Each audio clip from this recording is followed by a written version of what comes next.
look at the lead you've got. Well, yeah, sure. In the Northeast, we need to wait till the Midwest and the West. It's going to be a long night.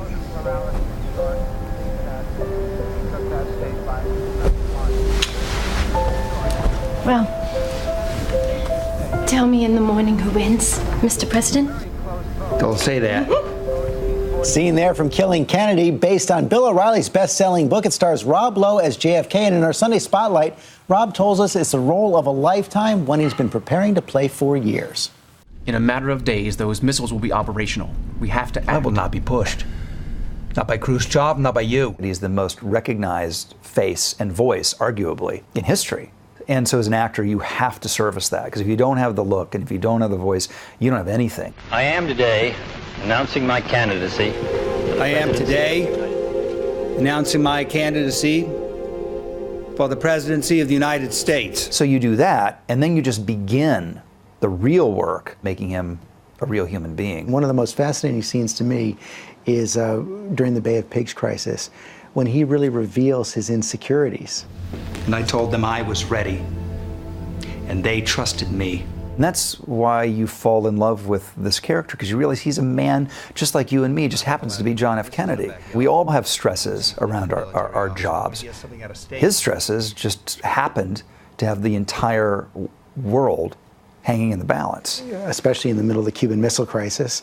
And it's one of the tragedies of the Kennedy presidency is that he was struck down at the moment he seemed to be finding his footing. Exactly. Both politically and personally. I think there's a lot that speaks to his relationship with Jackie being sort of on the rebound and them reconnecting with each other, which was I always found really moving about it.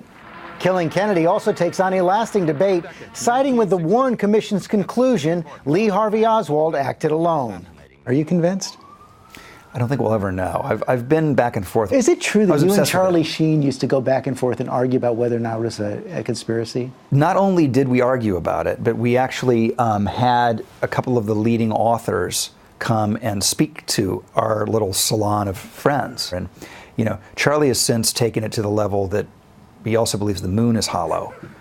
I'm not really sure what the significance of that would be.